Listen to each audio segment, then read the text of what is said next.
Screen पे एक map देख रहे हैं और इस मैप में ये छोटा सा जगह देख रहे हैं, एक सकरा जैसा जगह जिसे सुवाल्की गैप कहा जाता है। और ये सुवाल्की गैप जहाँ तरफ कालिनग्राद में रूसी सेना है और दूसरी तरफ अगर आप देखेंगे तो पोलैंड, लिथुआनिया, ये वो जगह है जहां नाटो का प्रेजेंस है। अब यहाँ पर रूस ने सेना उतारनी शुरू कर दी है और सबसे बड़ी बात क्या है कि इस जगह पे भारत भी अपनी सेना को उतार रहा है, जो अब यहाँ पर यूरोपीय देशों के लिए टेंशन वाली बात बन रही है। यूरोप को एक बड़ा टेंशन हो रहा है और क्यों हो रहा है, क्या है जापार्ड 2025 और इन सब के बीच में नाटो ने अब भारत के लिए एक संदेश दिया है, भारत को एक तरीके से चेतावनी। जानेंगे इन सब के बीच में पोलैंड में हलचल क्यों मची हुई है, हमेशा की तरह जानने को मिलेगा बहुत कुछ। आइए जानते हैं इन खबरों को विस्तार से। अभी ना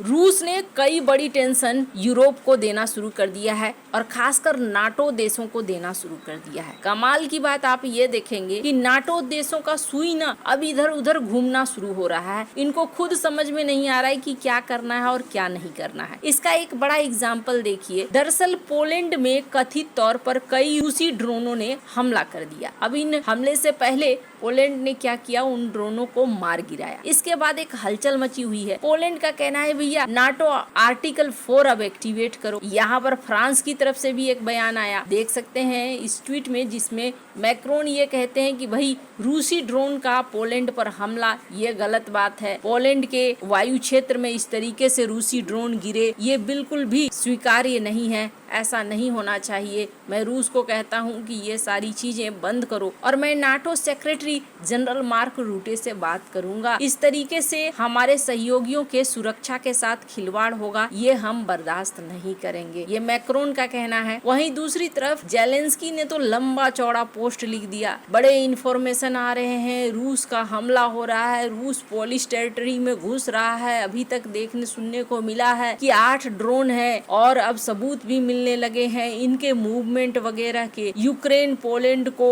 मदद करने के लिए तैयार है, यूक्रेन सारा डेटा देने के लिए तैयार है। ये सारी चीजें यहाँ पर हो रही है। क्यों हो रही है कि नाटो क्या एक्शन लेता है, क्या अब आर्टिकल 4 को एक्टिव किया जाता है। रूस जिस तरीके से एकदम सीधे तौर पर आ रहा है, पोलैंड भी ये सवाल कर रहा है कि आगे हमारी सुरक्षा का क्या होगा। अगर हम नाटो में शामिल है तो फिर हमारी सुरक्षा को सुनिश्चित करो। अब नाटो के पास यहाँ पर तो कोई सीधा जवाबी बात बनती नहीं है। और यहाँ पर अगर आप नाटो के चीफ रट्टे को सुनेंगे तो वो क्या कह रहे हैं स्क्रीन पर आप देखिए।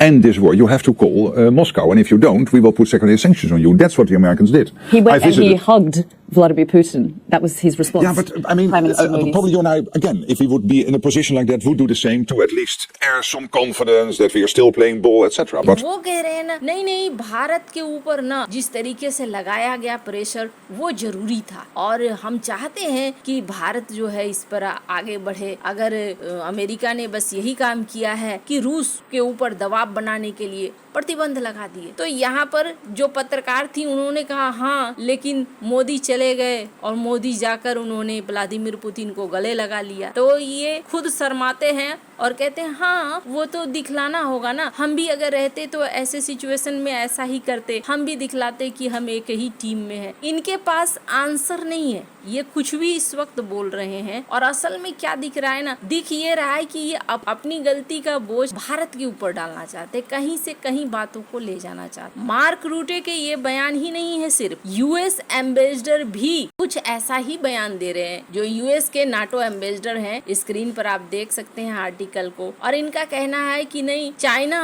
और भारत ये दोनों जो है ना, ये दोनों ही रूस के इस युद्ध के मशीन को चला रहे हैं। इनके ऊपर अगर प्रतिबंध लग गए, ये अगर तेल खरीदना बंद कर देंगे तो फिर रूसी मशीन चलना बंद हो जाएगा और रूस फिर धराशाही होना शुरू हो जाएगा। उसे आखिरकार आना पड़ेगा ये बात करने के लिए कि चलो मामला को खत्म करते हैं। अब ये रूसी तेल का मामला आ गया, जबकि भारत अपने एनर्जी की जरूरतों के लिए खरीदता है। और दूसरी बड़ी बात, नाटो के चीफ रुट्टे रटे को यही कहा जा रहा है या नाटो को लेकर भारत ने ये युद्ध शुरू नहीं किया और न ही इस युद्ध में भारत ने किसी तरीके की फंडिंग करी।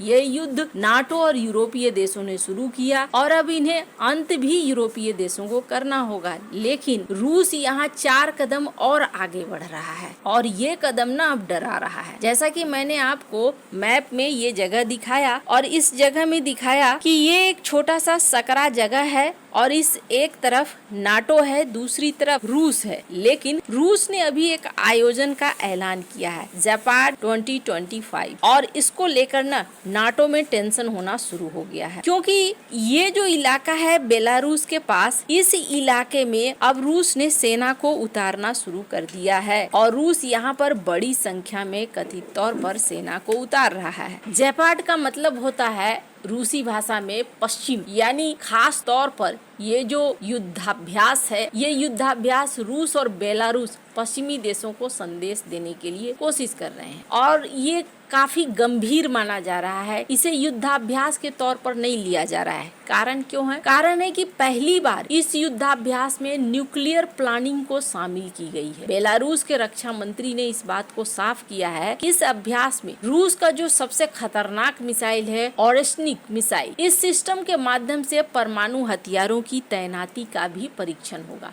भले ही अभ्यास के दौरान असली परमाणु हथियार मौजूद ना हो, लेकिन रूस और बेलारूस क्या संदेश देना चाह रहे हैं ये पश्चिमी देश काफी अच्छे से समझेंगे। मॉस्को और मिन्स्क मिलकर अब नाटो देशों के ऊपर साइकोलॉजिकल दबाव भी बनाना चाह रहे हैं। यही वजह है कि पोलैंड और बाल्टिक देश इस ड्रिल को एक युद्धाभ्यास की तरह नहीं देख रहे हैं, बल्कि एक पूर्वाभ्यास की तरह देख रहे हैं। इस ड्रिल के बाद कभी भी युद्ध छिड़ सकता है। जेपार्ड 2025 युद्धाभ्यास वैसे तो 12 से 16 सितंबर के बीच अपने सबसे एक्टिव चरण में घुसेगा, लेकिन सैनिकों ने कई हफ्ते पहले ही अपनी तैनाती शुरू कर दी है। रूसी टुकड़ियां अगस्त के मध्य से ही बेलारूस पहुंचने लगी थी, जिससे पता चलता है कि रूस का इरादा क्या है। आधिकारिक तौर पर इसमें 13,000 सैनिकों के भाग लेने की बात कही जा रही है। हालांकि पश्चिमी देशों को संदेह है कि जो रियल संख्या होगी वो काफी ज्यादा होगी। पिछले जेपार्ड अभ्यासों में भी ऐसा हुआ था। घोषित संख्या से कहीं ज्यादा टैंक, कहीं ज्यादा विमान, कहीं ज्यादा सैनिक शामिल हुए थे। और दिलचस्प बात क्या है कि भारत ने भी इसमें भाग लिया है। इन पर एक आर्टिकल देख रहे हैं। 70 सदस्यीय भारतीय दल, जिसमें 65 सैनिक हैं, 57 थल सेना के, 7 वायुसेना के, 1 नौसेना के हैं, रूस पहुंचा है। इसमें कुमाऊं रेजिमेंट के जवानों की मुख्य भूमिका है। भारत और पाकिस्तान दोनों देशों की सेनाएं इस मंच पर मौजूद है, हालांकि अलग अलग ग्रुप में है। ये पहली बार है कि ऑपरेशन सिंदूर के बाद भारत पाकिस्तान सैनिक एक ही सैन्य अभ्यास में शामिल हुए हों। इसके अलावा इस युद्धाभ्यास में एशिया, अफ्रीका, लैटिन अमेरिका के कई देश किसी न किसी रूप से शामिल हैं। अब यूरोप डरा हुआ है। जैसा मैंने कहा कि ये सुलवाकी कॉरिडोर के आसपास के क्षेत्र में सकरी पट्टी में हो रहा है। नाटो ने भी अब नाटो वाले क्षेत्रों में युद्धाभ्यास करना शुरू कर दिया है। यानी एक समय ऐसा होगा कि दोनों ही देशों की सेना एक दूसरे के आमने सामने होगी। अब इस युद्धाभ्यास के बाद अचानक से बेलारूस और रूस अगर हमला बोल दे तो एक अलग बात है, लेकिन नाटो को इन्होंने टेंशन देना शुरू कर दिया है। नाटो डायरेक्ट एक्शन लेने से डर रहा है, लेकिन भारत के ऊपर दोष मढ़ने की कोशिश लगातार कर रहा है। आपको क्या लगता है इन सब मामले में? आपकी क्या राय है? कमेंट कर जरूर बताएं। जल्द मिलते हैं अगले वीडियो में नई खबर के साथ।